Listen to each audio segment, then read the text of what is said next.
వైఎస్ఆర్సీపీ నాయకులు కార్యకర్తలపై అక్రమ కేసులు నమోదు చేసి వారిని పోలీస్ స్టేషన్కు తీసుకురావాలి. అవసరమైతే ఎస్సీ, ఎస్టీ కేసులు బనాయించాలి. వారు జైలు నుంచి బయటకు రాకుండా చూడాలి. జైల్లో చావబాదాలి. ఒక్క మాటలో చెప్పాలంటే రెడ్ బుక్ రాజ్యాంగాన్ని అమలు చేయాలి. పోలీసులు ఎవరైనా దీనికి ససేమిరా అంటే వెంటనే ట్రాన్స్ఫర్ అయిపోతారు.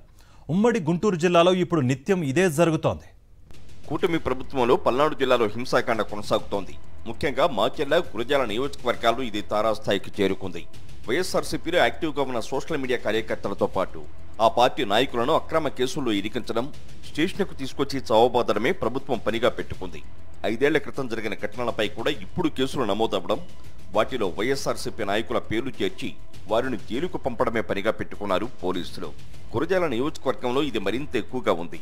గురజాల, దాచేపల్లి, పిడుగురాళ్ల, మాచివరం పోలీస్ స్టేషన్లలో తమకు అనుకూలంగా పనిచేసే అధికారులను నియమించుకున్నారు ఎమ్మెల్యే జరపతినేని శ్రీనివాసరావు. నియోజకవర్గంలో వైఎస్ఆర్సీపీ జెండా పట్టుకున్న వారిని పోలీస్ స్టేషన్లకు తీసుకొస్తున్నారు. వారిపై ఎలాంటి కేసులు లేకపోయినా తీసుకురావడం, డార్క్ రూమ్ లో వేసి చిత్రహింసలకు గురిచేయడమే తంతుగా పెట్టుకున్నారు. ఇక గ్రామాల్లో అయితే టీడీపీ నాయకులు ఇది మా ప్రభుత్వం, మీరు ఇక్కడ ఉండడానికి వీల్లేదు, ఊరు వదిలిపెట్టి వెళ్లిపోండి అంటూ వైఎస్ఆర్సీపీ నాయకులపై హింస రచన కొనసాగిస్తున్నారు. టీడీపీ రౌడీల అరాచకం భరించలేక మాచివరం మండలం పిన్నెల్లిలో వైఎస్ఆర్సీపీ సానుభూతి పరులుగా ఉన్న 1000 మంది ఇళ్లు, పొలాలు వదిలేసి వెళ్లిపోయారంటే పరిస్థితి ఎంత దారుణంగా ఉందో అర్థం చేసుకోవచ్చు.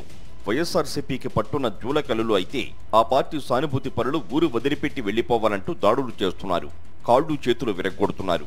ఇంత జరుగుతున్న టీడీపీ నాయకులపై మాత్రం పోలీసులు చర్యలు తీసుకోవడం లేదు. 5 నెలల క్రితం గురజాల డీఎస్పీగా బాధ్యతలు స్వీకరించిన జగదీష్ పై రోజు కూటమి నేతలు ఒత్తిడి తీసుకొస్తూనే ఉన్నారు. ఏ కారణం లేకుండా వైఎస్ఆర్సీపీ నాయకులను కొట్టి కేసులు బనాయించమని చెబుతున్నారు. అయితే ఇందుకు డీఎస్పీ ససేమీరా అంటున్నారు.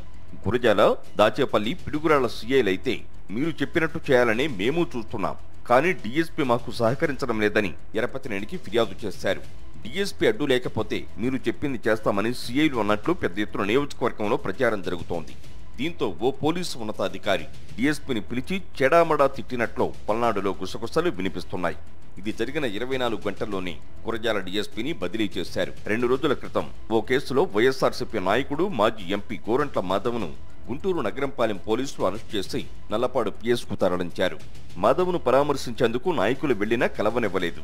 ఈ క్రమంలో Guntur SP Satish Kumar press meet పెట్టి పోలీసుల వెనుక గోరంట్ల మాధవ్తో పాటు ఆయన అనుచరులను మీడియాకు చూపించాలని పైనుంచి ఆదేశాలు వచ్చాయి. ఇలా చేయడం ద్వారా గోరంట్ల మాధవ్ను ఓ దొంగల నిలబెట్టి పరువు తీసి అతన్ని మానసికంగా దెబ్బతీయాలనేది టీడీపీ నేతల ప్లాన్. ఏపీలో చాలా మంది నాయకులు పలు సందర్భాల్లో అరెస్ట్ అయ్యారు. కానీ ఇలా వారిని దొంగల్లా పోలీసుల వెనక నిలబెట్టి ప్రెస్ మీట్లు పెట్టిన దాఖలాలు లేవు. గతంలో చంద్రబాబు అరెస్ట్ అయినప్పుడు కూడా ఇలాంటి పరిస్థితి చూడలేదు. మాధవ్ను మాత్రమే క్రిమినల్లా చూపించి పరువు తీయాలని చూశారు. అయితే మాధవ్ తాను ముసుగు వేసుకుని పోలీసుల వెనక నిలుచునేందుకు ససేమిరా అన్నారు. దీంతో ఆయన అనుచరులను మీడియా ముందు ప్రవేశపెట్టి మాధవ్తో పాటు వారిని కోర్టుకు తరలించారు. అయితే మాధవ్ను ఎందుకు అలా చూపలేదని ఎల్లో మీడియాగా గోలు పెట్టింది. దీంతో మళ్లీ గోరంట్ల మాధవ్ను కోర్టు నుంచి వెనక్కి తీసుకొచ్చేందుకు ఎస్పీ ప్రయత్నించగా అది సాధ్యం కాలేదు. అయితే తమ ఆదేశాలను పాటించనందుకు ఈ వ్యవహారంలో 12 మంది పోలీసు అధికారులపై వేటు పడింది. గుంటూరు స్పెషల్ బ్రాంచ్ డీఎస్పీని గంటల వ్యవధిలోనే బదిలీ చేసేశారు. అలాగే అరండల్పేట సీఐ వీరస్వామి, నగరంపాలెం, పట్టాభిపురం ఎస్ఐలు రాంబాబు, రామాంజనేయులు, 2 ఏఎస్ఐలు, 6 కానిస్టేబుళ్లను సస్పెండ్ చేయడం రాష్ట్ర వ్యాప్తంగా చర్చనీయాంశంగా మారింది.